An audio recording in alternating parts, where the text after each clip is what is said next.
Welcome to Career Uprising. I'm your host, Lorraine Rise, a career and executive coach dedicated to helping clients who are 40 plus to break free from feeling stuck and transform into the unstoppable force you're destined to become. Let's start the uprising. Hey everyone, welcome to episode 190, Truth and Lies About AI in Your Job Search. Welcome back to the show. I hope you guys are doing well. As I always say, please do take a moment to follow the show on Apple. Even better if you leave a review. More episodes are coming all of the time, and your support means everything, and it's the only way I can keep this show going for you. So welcome. All right, we're talking about the hottest topic of all hot topics. The hottest of hot topics, you guys, AI. I field a lot of questions from clients about this. I post a lot about it on LinkedIn, and there's a lot of truth and lies and do's and don'ts and good and bad when it comes to AI in your job search. There's so much changing rapidly out there. AI is in resume builders. It is in interview prep tools. It's in LinkedIn profiles. It's in the LinkedIn job search now. They just rolled out a brand new AI-powered job search tool that I highly recommend. There's just a lot, and it's really hard to know what is true and what is hype. So I'm going to do my best to dispel some myths and validate some truths and help you navigate the ever-changing world of AI and how it applies to those who are looking for work. And there are many of you out there right now who are looking for work. So think of this episode as a little guidebook, and please do share it with anyone that you know who might be in a job search. So, all right, let's start with the truth. So here are 5 good uses, and this is all my opinion and my experience, but I'm in AI every single day. So I can tell you, these are the 5 things that I think it actually could be useful for you to do in your job search. Number 1, being an editor for you on your LinkedIn or resume. And I use the word editor very carefully. I do not think it should write it from beginning to end. We'll talk about that in the lie section of the show. What I would advocate for is writing what you want to write and then popping it in to whatever AI tool you want to use and having it just edit it. So grammatical errors, conciseness, sentence structure, it can help you with those basic things. All right. So consider AI kind of your partner, not doing it for you. But this is a nice way to capture your personal voice, but also get a little help with the fine tuning. So use it responsibly and modestly here, but it absolutely can be done. Number 2, analyzing job descriptions. This one is really good. I think that there is some use for AI in helping to compare your resume to a job description or giving it your qualifications and asking for tips on applying to it, helping you capture the right tone to match the job description. Different things like that, I think, could be useful. So have it help you a little bit to fine tune your strategy. But as I said with number 1, double check everything and make sure you're putting your stamp of approval and your voice onto it. But give it some of the jobs that you're applying for and just ask it for tips, ask it for advice. How qualified do you think I am? What else might I be missing? Can you help me find more job postings like this? That type of thing. Number 3, and these are the truths. I think that AI can help with very basic interview prep. And I use the word basic again, intentionally. Okay. I do not think that AI can help you with mock interviews. We'll get to that. It can help you with things such as, what are some of the most common interview questions that I should be prepared for? Or here's what I'm thinking of answering to this question. How would you refine my answer? Things like that. Very basic things where you can just kind of be prepped on your questions to ask or the answers that you're going to give to questions. The limitation of AI, though, unless you have some kind of advanced video AI program that can analyze you showing up on a video call, which let's be real, most people don't. If you're just using ChatGPT or something like that, it really can't analyze your performance. It doesn't see you. Okay. So there's a lot of limitations to this. And this is where a human absolutely comes into the picture, because a lot of what we coach clients on is, how are you showing up? Your eye contact, lighting, body language, confidence, tone, personality. To be honest, those are the things that usually get you hired. They play a big, big role in getting you hired. AI can't do that. It can spit out some questions that you might want to ask them or help you refine an answer to a question.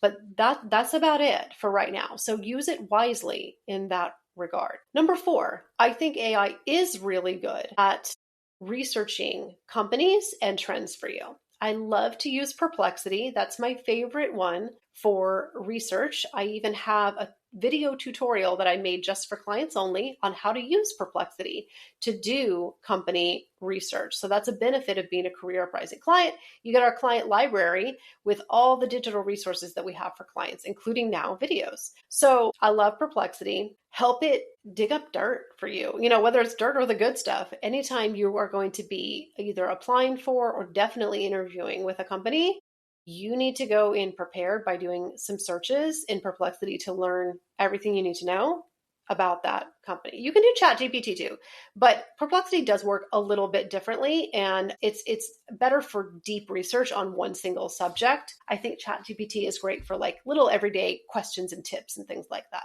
But AI can be a very useful tool for doing research. As with anything, you probably need to, some of it you might need to fact check and try to find some other sources to back it up. But I like that the sources are typically provided for you in the response. Links are provided to outside resources of where they got that information. And I think that's really important. And then number 5, I would say, I think AI is actually pretty good at finding job opportunities specifically, like pulling job listings for you. I don't think it's going to pull, it's not going to pull everything that you, so I don't use it as your sole source, but ChatGPT can pull up some job listings. If you give it good criteria and say, find me listings that match this, it usually does a pretty good job. And then the other thing is that LinkedIn, just in the last maybe 2 weeks, it's still in beta. There is search now is an AI powered search. You can still do the traditional one, which is keyword searching, but it now has an AI powered search where you don't just put in a keyword or a job title. You put in a prompt right into the LinkedIn search bar, and it's really good. I have seen it pull up really on point job listings that I didn't find doing the keyword searches. So you would put in a conversational prompt just like you would in AI. I'm looking for a marketing job in the healthcare industry in Philadelphia or whatever it might be that makes this much money or is remote. Put whatever it is in there. You put the whole string in there. And it produces some good stuff. So AI is also becoming embedded into some of these platforms that we use, but it can actually produce job listings for you to help you actually cut through the noise of the job boards. So I like that. So there you have it. There are 5 things that I think you can pretty safely use AI for. Being an editor for your writing, analyzing job descriptions and helping you know what you're qualified for, very basic interview prep, researching companies, and actually finding job listings. So let's take a quick break so you can hear a little bit more about what we do, the human element, right, of the job search, and how we help clients with resume writing and coaching. So we're going to take a quick break to hear about Career Uprising, and then we will be right back with the lies, the misuses, and misconceptions of AI. We'll be right back. All right, we are back, and now I want to talk about 5 things that I don't think AI can really do or do well for you. Number 1, AI should not write your whole resume. Absolutely not. There's so many reasons for this. A fully AI written resume is usually pretty obvious. It's also generic, and sometimes it's downright wrong. I have seen AI make a lot of errors, okay? And I do believe that hiring managers can usually spot these resumes. And you know also that there are these things called AI detectors. It's really easy.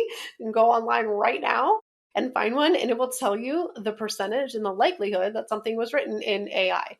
So that would be embarrassing if your resume came up as being really highly likely to be written in AI. So keep that in mind and never ever lose the human element, because people still hire people. Number 2, thinking AI knows your career better than you do. No, they don't. There will always be so much more to a job search than just, do I have a good sounding resume? There's so much more. There's your values, your goals, the nuances, your personality, culture fit. You are the expert of your career and you know what you're looking for, or should know more than anything. You lived it. So never ever forget that. Don't outsource the things that really matter. Get help from AI with the technical nitty-gritty things, but do not think that that is everything. You can just get any job you want, I guess, if you are mostly focusing on those things. Like, do I just have a great resume in LinkedIn? But those are surface level. They're important, but they're not everything. You need to be launching a job search with clarity, intention, core values, looking for culture fit, knowing who you are and what you offer. You know that better than anyone. And a person can talk through and help you, guide you on those things better than AI ever will. So never, ever lose the human element. Number 3, AI often overstuffs things, resumes, with just keywords. Like I was just saying, there's a little bit of an emphasis on just really, really basic things, right? So be careful with the keyword stuffing that it's probably going to spout out. And also just a lot of cliches in the language, like the results focused and things like that. It's really not going to improve upon your resume at all in that regard. All right. So again, that is why you need a person to read this and make sure it sounds like something that a person's going to want to read. Number 4, AI will help me make it more accurate. No, it won't. AI downright lies. And I have tested this out plenty of times. It can downright hallucinate. All right. For example, if you don't give it enough information in a prompt, it'll fill in the blanks with hypothetical details. And if you don't read all of that really closely, you won't realize that it actually just made something up, or it misinterpreted the context somehow. Be very careful. It can put in fake statistics, wrong job titles, or other situational information that just isn't right. And it kind of can extrapolate on what you put in. So you're going to have to tell it to be very careful not to add any details beyond what you provided. So that just ends up creating more work for you as well. Fact check everything.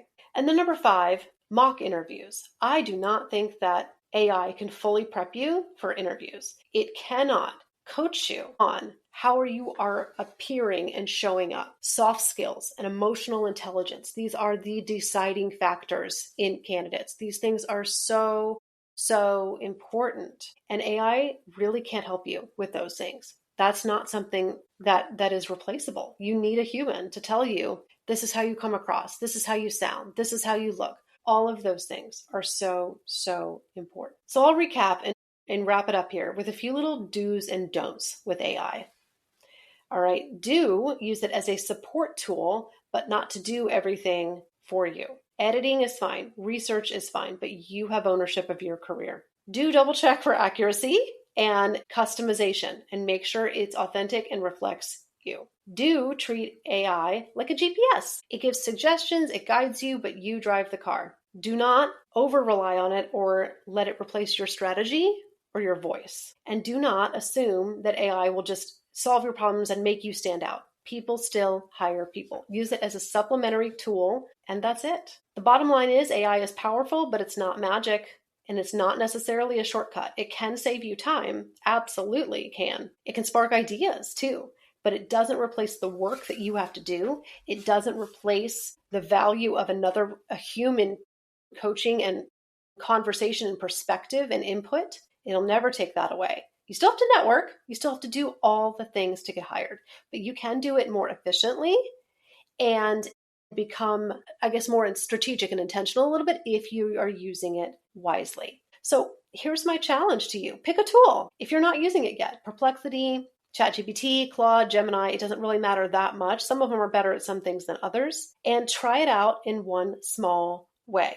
All right. But run it through the truth and lies that I just shared with you to make sure that you're using it in the best possible way.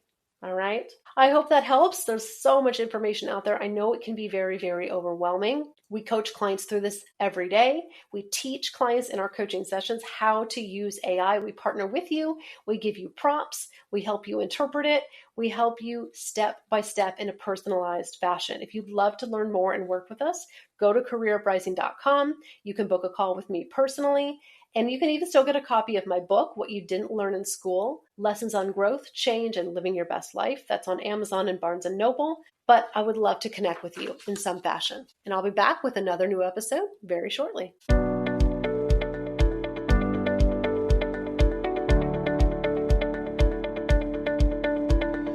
Hey, it's Lorraine, and I want to say thanks for listening. If you found value in today's show, I would be honored to have your review on Apple Podcasts. It's the single best way to help this show be found by other listeners, and you'll earn some good karma. Thanks again for tuning in, and I can't wait to connect with you next time on Career Uprising.